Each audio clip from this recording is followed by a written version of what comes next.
Hi guys, so today we have the Morgan. So the Morgan, we all kind of know her story. She's about the life cycle, birth, death, and rebirth. She's also a shapeshifter. She comes in the form of crows and wolves and eels and sometimes cows, apparently.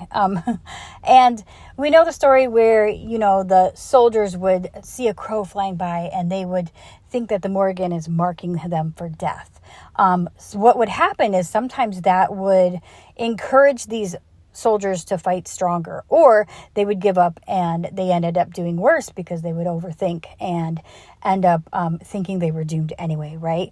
So what the card in this deck, which is the Goddess Within, she talks about embracing the unknown, embracing the element of mystery, not having to know the answer all the time. But sometimes, that can be encouraging, maybe like an encouraging message.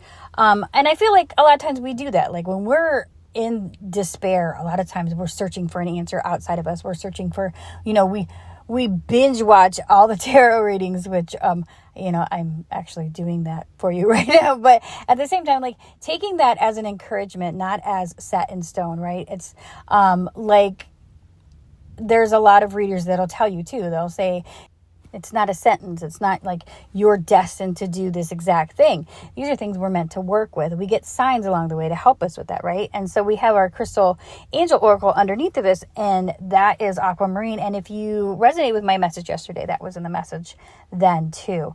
And that talks about we're being guided to our life's purpose, our life's work. We get signs along the way, but also that inner knowing, which I feel is so important to really guiding you, because I feel like that's where it comes from. And then we have our first row, which is where we're kind of at right now. And we have the Devil and we have the King of Swords. Now, a lot of times the Devil can be, sometimes people see it as being, you're binded by something, or you're kind of like addictions and things like that. But it can also be breaking free from that. And a lot of times it can be freedom from those type of things, freedom from being boxed in, freedom from labels, freedom from restrictions.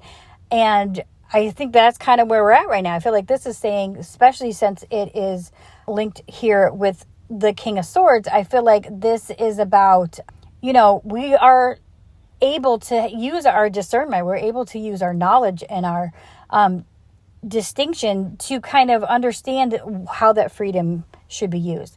And a lot of times the Devil is also, you have a power that's kind of untapped and you're kind of coming into that. And so having the kind of like the control, right, of the King of Swords, and that ability to kind of temper yourself. There's that word temperance again. It's in all our readings lately. We know where to send our power and where to take it back. And then in the second row, that's always what we need to work on. And we have the Emperor and the Seven of Cups. So the Emperor, the Emperor is on top of his game. He's all the kings in one. So he's in control of his mind, body, spirit, and emotions, right? And I feel like here, we're being asked to kind of step into that power. Remember, because we have that strong, powerful freedom inside. We have that ability to be powerful, that powerful spirituality, which sometimes the Devil can represent. But then we also have the Seven of Cups. So the Seven of Cups sometimes can be choices. It can be having too many choices. Since it's cups, it kind of feels like these are emotions that come with power. Sometimes it can be negative emotions. It can be the need to want to control a situation. Or sometimes it's, using your power to kind of, better things for yourself when maybe you shouldn't.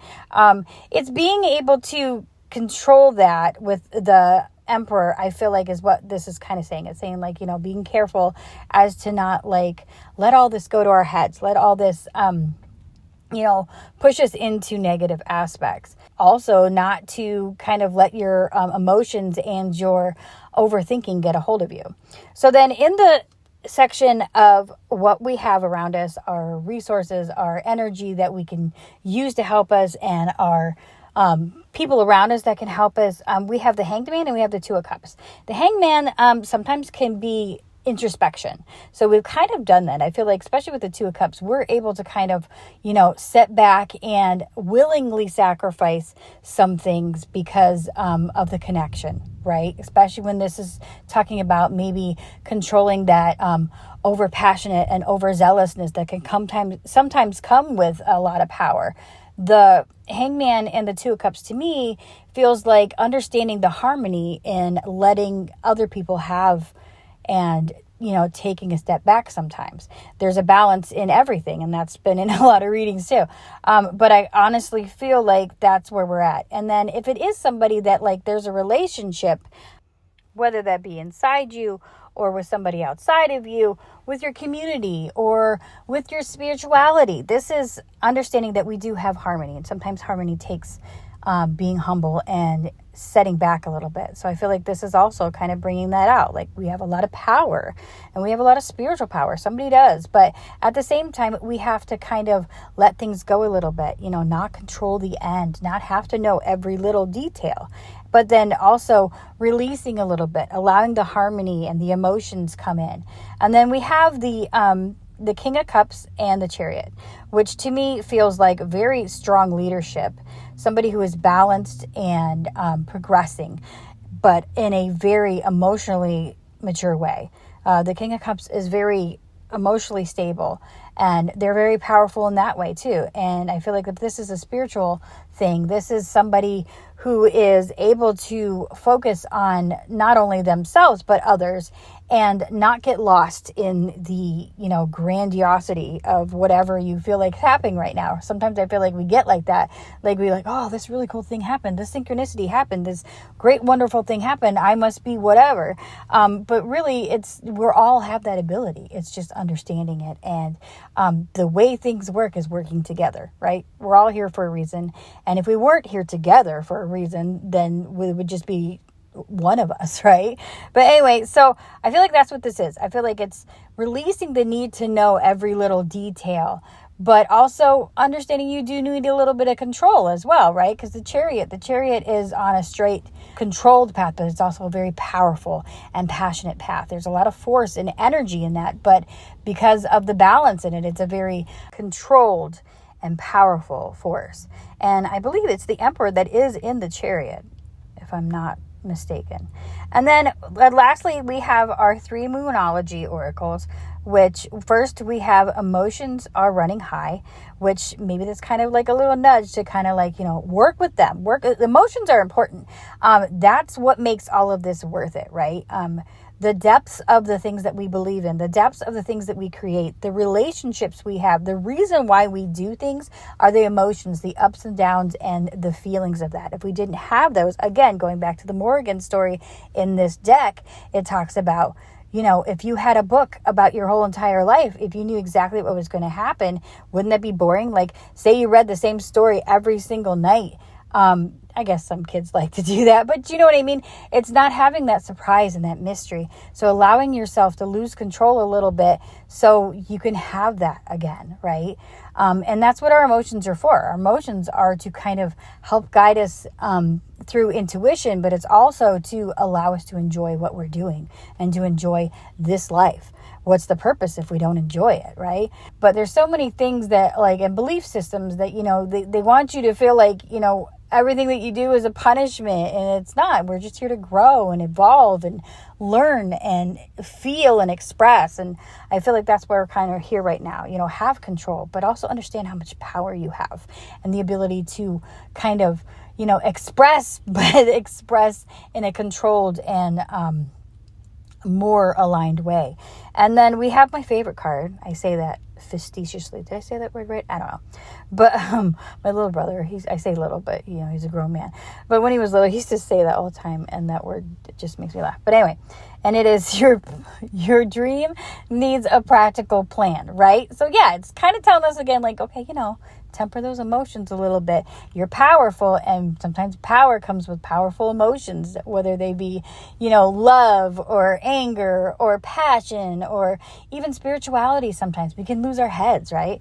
But the reason why I say I love those cards is because my husband makes fun of me all the time because I get this card constantly. Being a Pisces moon and an Aries sun, And also having a Gemini rising, like I am all over the place sometimes. Sometimes staying grounded is very hard for me.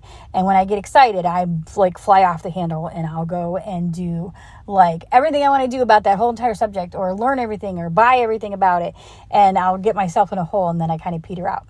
And so he always tells me, April, your dream needs a practical plan. I hear that like all week. Anyway, but we kind of need to plan a little bit. It's not so much about knowing the end, but it's like helping us kind of guide that a little bit, kind of like with the Chariot energy, allowing ourselves to be like, okay, well, I'm feeling this, but maybe I need to do this. It's balancing that passion and that drive of the devil, but also, having that discernment and that control of the King of Swords and of the Emperor.